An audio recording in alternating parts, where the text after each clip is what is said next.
कहा था कि तुम हमेशा रहोगे।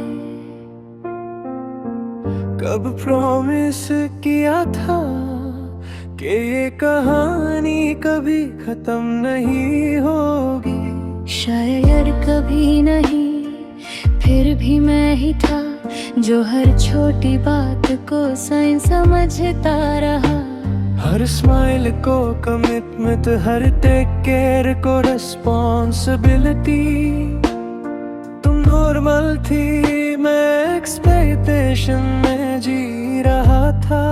तुम बस प्रेजेंट में थी, मैं फ्यूचर लिख रहा था।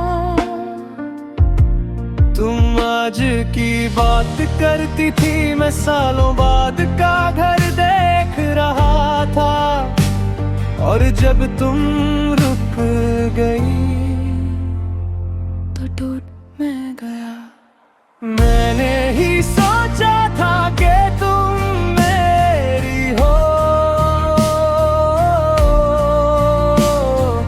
मैंने ही माना था कि ये सब forever होगा।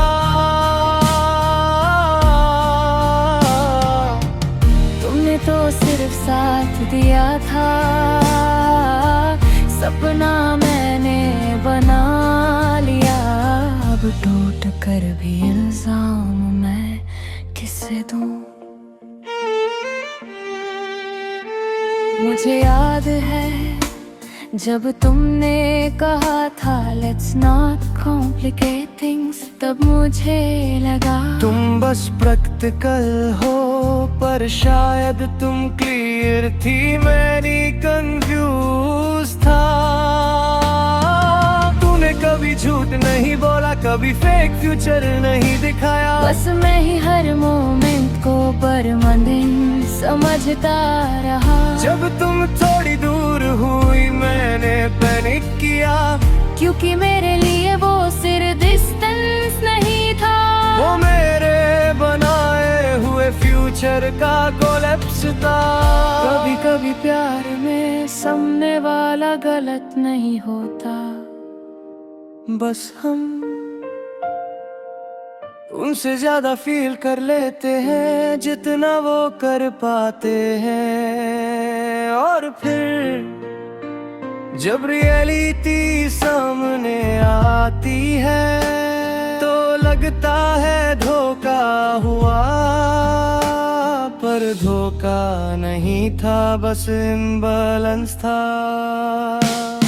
मैंने ही सोचा था कि तुम बिना कहे समझ जाओगी। मैंने ही चाहा था कि तुम भी उतना ही चाहो। तुम्हारी लिमिट थी, मेरी नहीं थी, और जब लिमिट खत्म हुई मैं अकेला रह गया। आज मैं पीछे मुड़ कर देखता हूँ तो तुम पर गुस्सा नहीं आता। थोड़ा सा दर्द है पर ज्यादा क्लैरिटी है, प्यार डिमांड नहीं होता, वो नेचुरली बर्बर होता है।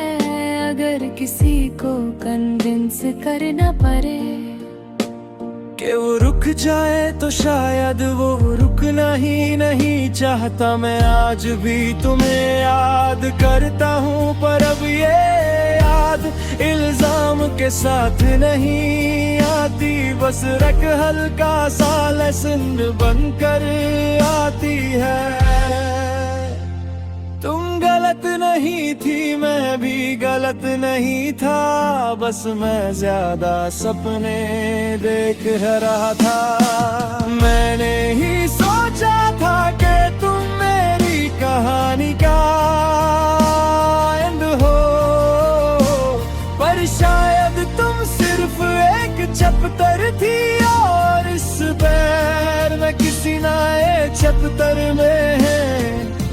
एंट्री लेने से पहले ये अंशुर करूंगा कि दोनों एक ही किताब पढ़ रहे हो।